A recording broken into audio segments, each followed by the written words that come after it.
Teachers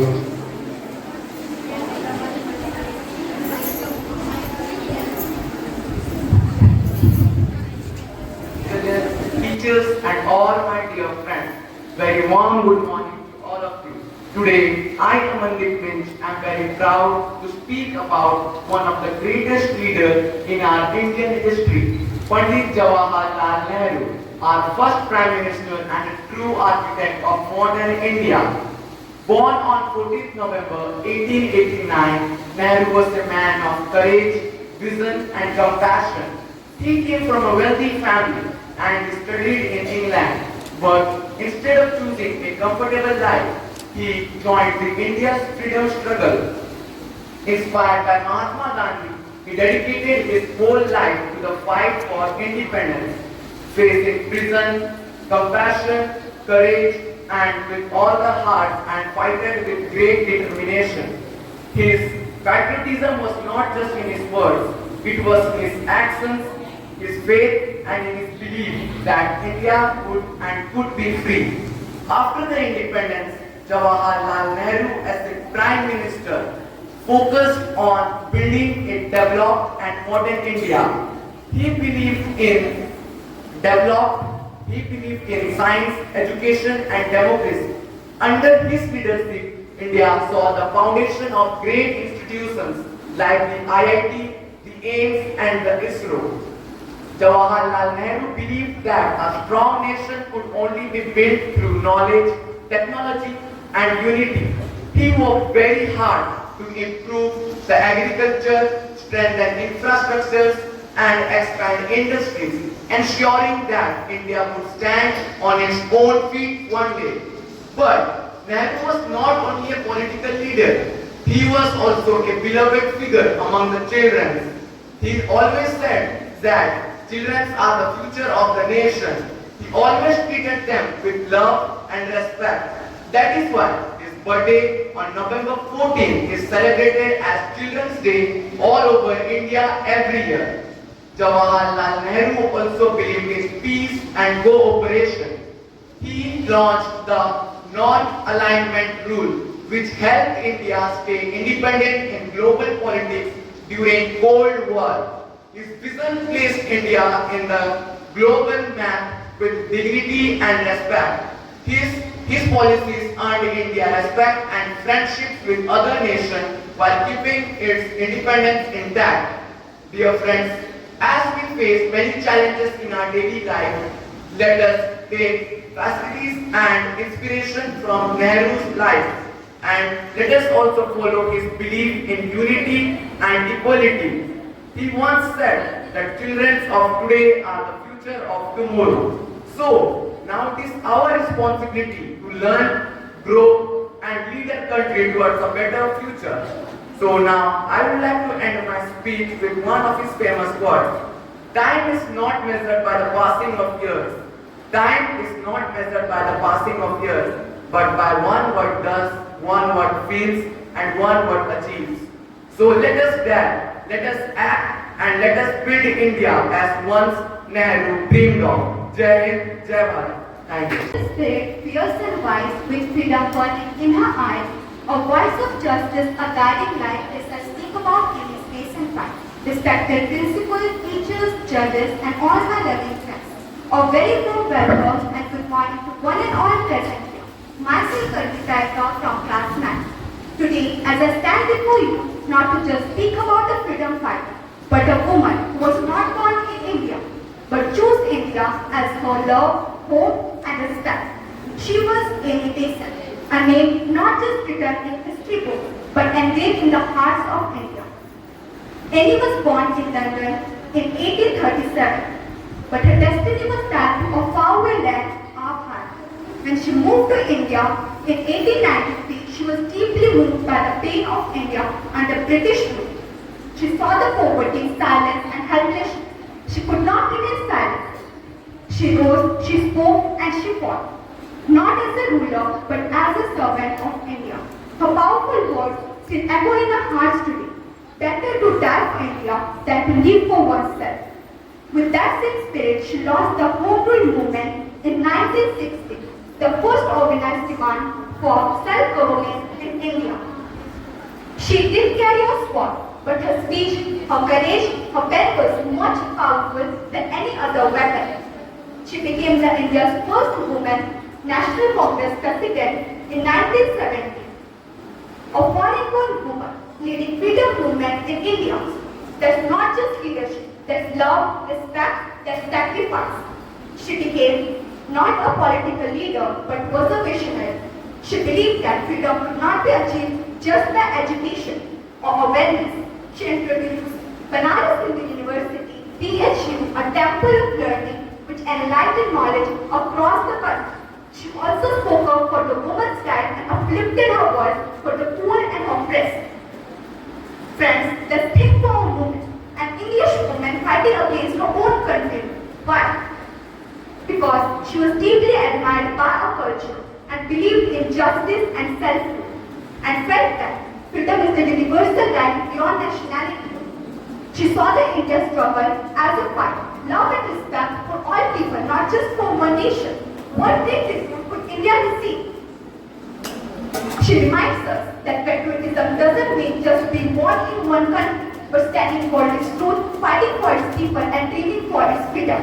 Let's salute Lady Pearson, a true daughter of Bharat, in every way that matters. Jai Hind, Jai Bharat. वह भारत की ही नारी थी. Respected principal, sisters, teachers, and all my dear friends, a pleasant morning to all. Today, I, Arpita, would like to give on a person whose unwavering dedication and selflessness made her a silent warrior for India's first struggle for freedom, and she is Jhalkari Bai. While direct quotes from Jhalkari Bai are rare, her courage against British rule during 1857 clearly demonstrates her strong characters and feelings for her nation and its people. Born on 22nd of November 1830 in Bhotla village near Jhansi, this brave girl was raised by her father after her mother died in a very young age. Even as a young girl, she was trained horse riding, the use of weapons, and fighting like a warrior, which was unusual for girls, according to some historical accounts. She is known for her bravery and is remembered as a prominent fighter. During the rebellion of 1857, one woman, brought by sheer fortitude and courage, was able to strike fear in the hearts of British army, and she was Jhalkari Bai, particularly disguising herself as Rani Lakshmi Bai to let the queen escape. Humbling family she belonged, and she rose her rank to become an advisor to the legendary Rani Lakshmi Bai and took command over the Jhansi army. She was married to Puran Koli, a soldier in the Jhansi army, but the main focus center of the story was about her and Rani Lakshmi Bai's role as a soldier. She was a Dalit woman warrior who fought against British colonial army. She led a brave category of women and also took a key role in analyzing and strategizing the battle alongside Rani Lakshmi Bai of Jhansi. This Dalit woman died on 4th April 1858 while defending her queen and fighting for her motherland. लेकिन इनकी कहानी झांसी की छाया की तरह हमारे हृदयों में सदैव अमर है. जय हिंद, जय Bharat. Thank you and have a meaningful day. Today, I am going to speak about a very remarkable woman in the Indian history, Sarojini Naidu, also known as the Nightingale of India. She was not only a fearless freedom fighter, but a dedicated. She was born on 13th of February 1879 in Hyderabad. She was very intelligent from a young age and loved reading books and writing poems. Her poems were full of beauty, nature, and patriotism, which is why she earned the title the Nightingale of India. She was not only a poet, but she worked closely with leaders like Mahatma Gandhi, Jawaharlal Nehru in the struggle for India's independence. She took part in movements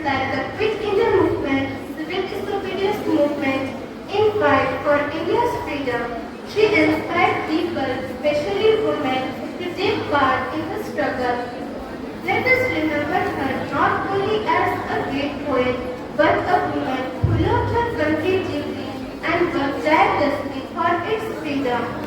She became the first woman president of the International Congress, and later she became the first woman governor of the Indian state Uttar Pradesh.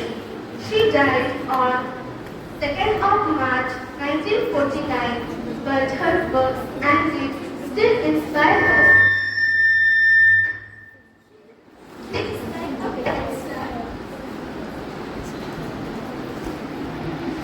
Teachers and all my dear friends. My name is Lipun. I study in class 10. Today I am here to say a speech on Dr. Rajendra Prasad. Dr. Rajendra Prasad was the first president of independence India. He contributed to the nation a lot. He was a great Indian fighter. His father's name was Mahadev Sai, who was scholar in Sanskrit and Persian language, while his mother, Kameshwari Devi, was a religious woman.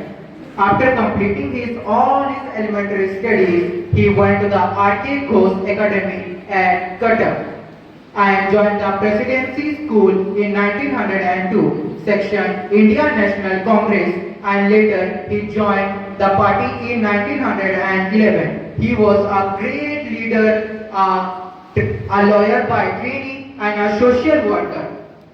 Because of this, he was imprisoned by the British official during the Salt Satyagraha in 1931 and Quit India movement in 1942. He was served as the President of India from 1934 to 1935 and Minister of Food and Culture before independence.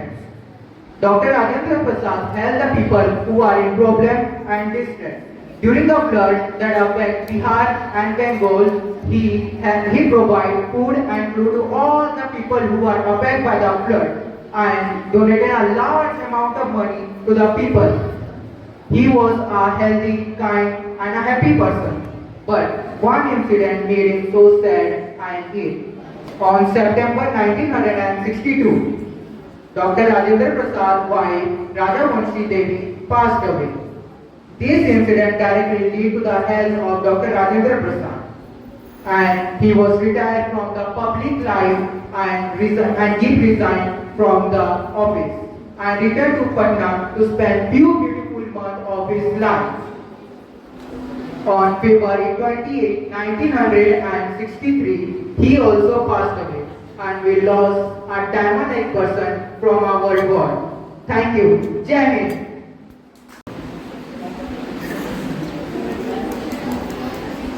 Respected principals, teachers, and all my friends.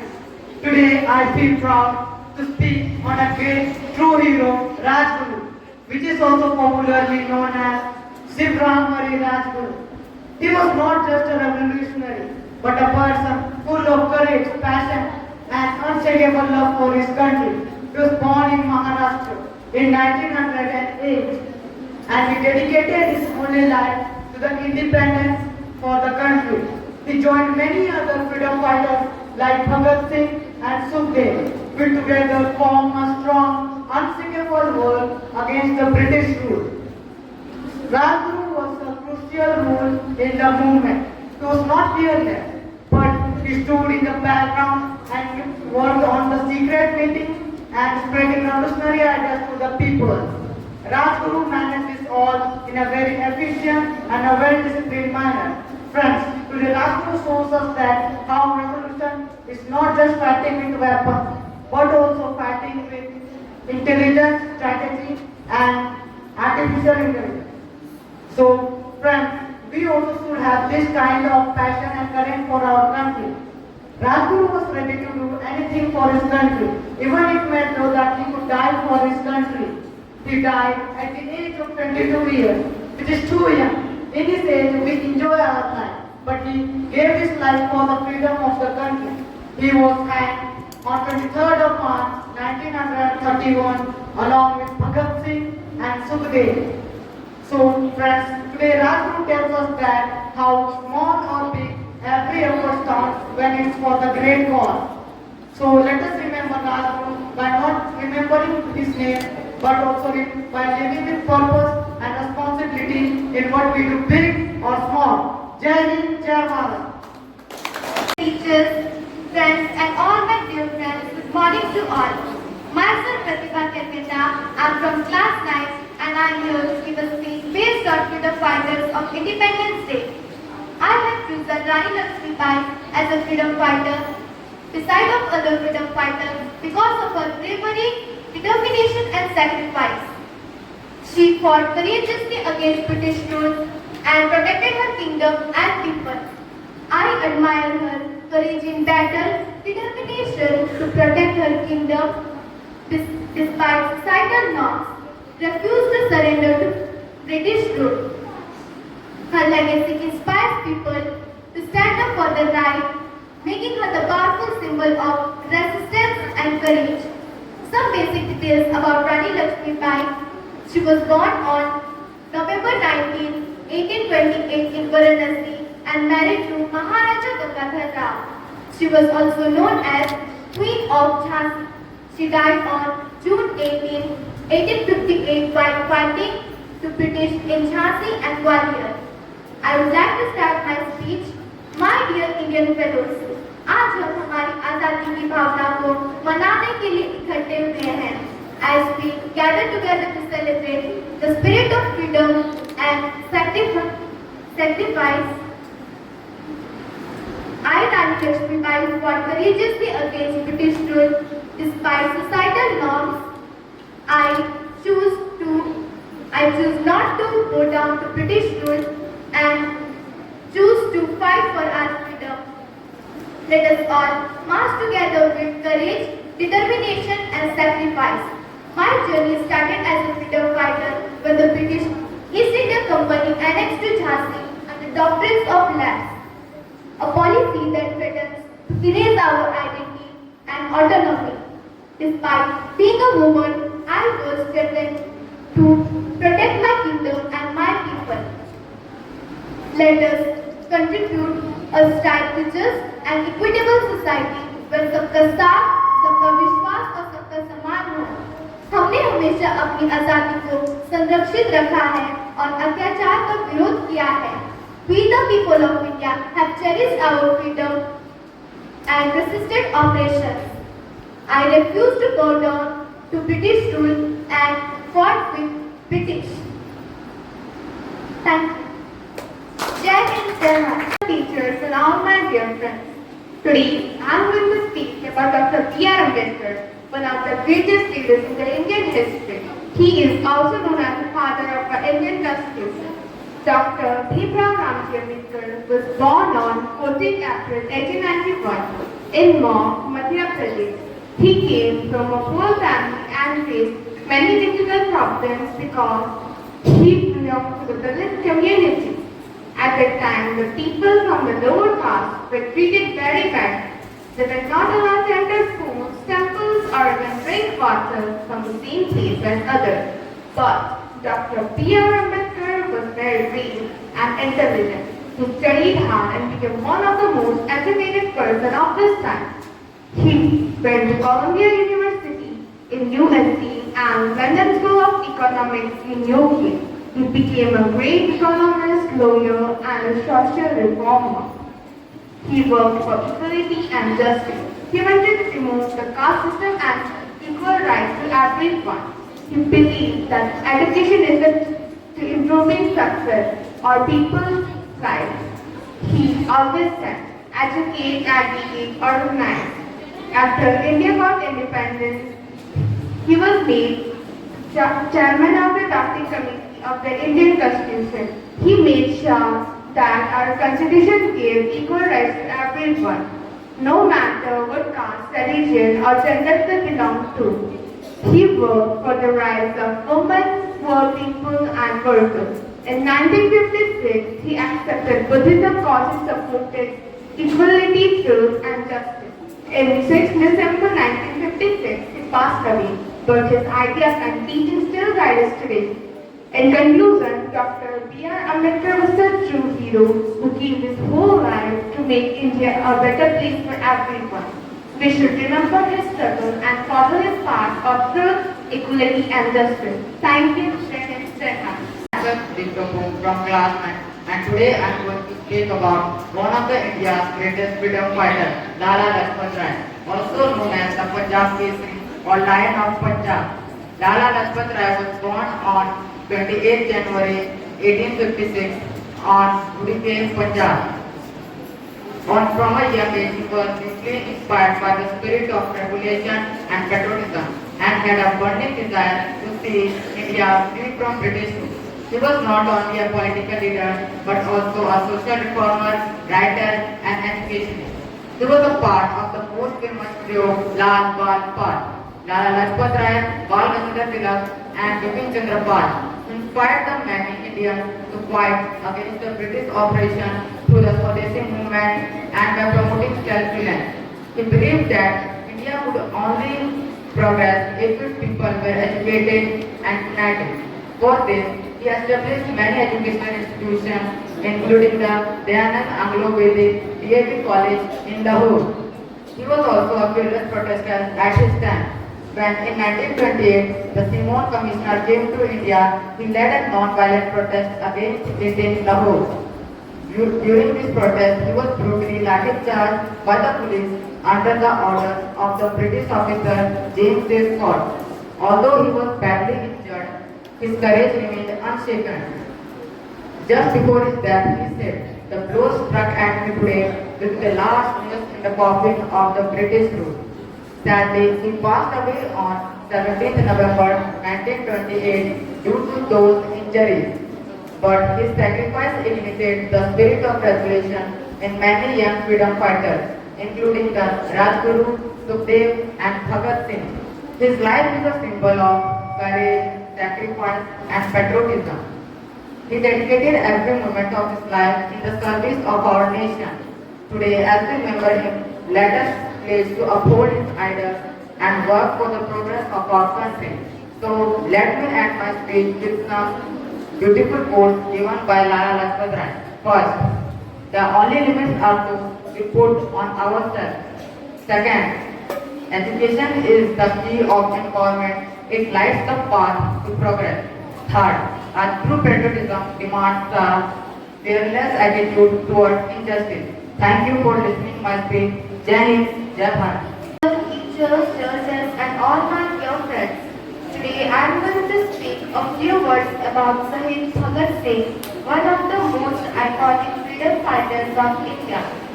They may kill me, but they cannot kill my ideas. They can crush my body, but they cannot crush my spirit. Bhagat Singh was born on 28 September 1907 in a village called Banga in Punjab.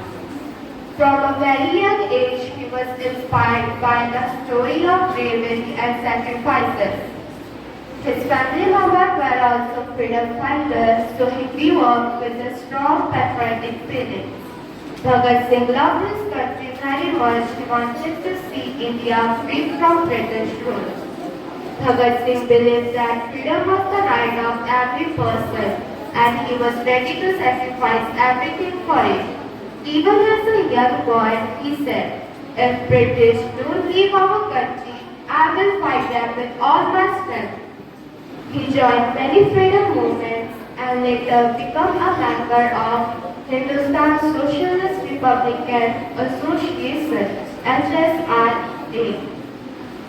Bhagat Singh believed that only strong action would make British leave India. In 1929, he and his friend Madhukeshwara Dutt threw a bomb in Central Legislative Assembly, not to harm anyone but to get attention from Freedom Struggle India. After this, he was arrested. Even in jail, Bhagat Singh continued to fight. He went on hunger strike and demanded better treatment for Indian prisoners. His courage and strong willpower made him a hero among all the people. Bhagat Singh became a symbol of bravery and sacrifices. Even today, we remember him with a great respect and call him Shahid-e-Azam. which means greatest backyard. Bhagat Singh teaches us to love our country and to be brave and to be selfless. So friends, let us always remember the sacrifices and work hard to make India a better and stronger nation. Thank you, Jai Hind. Through this mind, through this arms of mine, I am a woman, I am a boy, I am only a woman, I am only a boy. But as a woman, I give you the weapons of faith, courage, and sense of fortitude. I dreamers of things have come in the marketplace. I say, go forth, government, victory India. They will never waver from the path of Gandhi's non-violence and Satyagraha. Satyagraha says in the world of old Hindu prayers in every night after night. Shanti, Shanti, Shanti. Peace, peace, peace. Peace comes when there is equality. Myself Muskan Lakra, studying class 6. Today the topic is Rani Chennamma. So let's explore about her. One of the first Indian ruler to lead an armed rebellion against British rule, inspiring others to lead India's freedom. Born on 14 November 1778, this great woman is an inspiration for women's empowerment and gender equality. She became a queen after marrying Malayas Raju, and after his death, she became the queen and led the kingdom of Kittur. The British refused to accept her adopted son Sibalingappa as the heir to the throne of Kittur and ordered Rani Chennamma to exile him with the policy of paramountcy and complete authority. But the brave queen denied the arbitrary and unjust the order and led the kingdom of Kittur. Her bravery and resistance against the British East India Company was so far that the code was in a name. जब तक सूरज चांद रहेगा कित्तूर की रानी अमर रहेगी. जब तक सूरज चांद रहेगा कित्तूर की रानी अमर रहेगी. Revolt against the British rule was not just against the British rule, it was the East India Company. Against the society where women were discriminated, and she led the kingdom. All my dear friends, today I am going to talk about the great women freedom fighter and poet, Sarojini Naidu. She was also known as the Nightingale of India. She was born on 13th February 1879 in Hyderabad. She was a very smart student and liked reading and writing poems from a young age. Her poems were so beautiful that people started calling her the Nightingale of India. She was not just a poet but also a brave freedom fighter. She joined freedom movement with Mahatma Gandhi to make India free from the British rule. She gave powerful speeches and inspired many people to fight for the country. She was also the first woman to become the president of Indian National Congress. After the India was independent, she became the first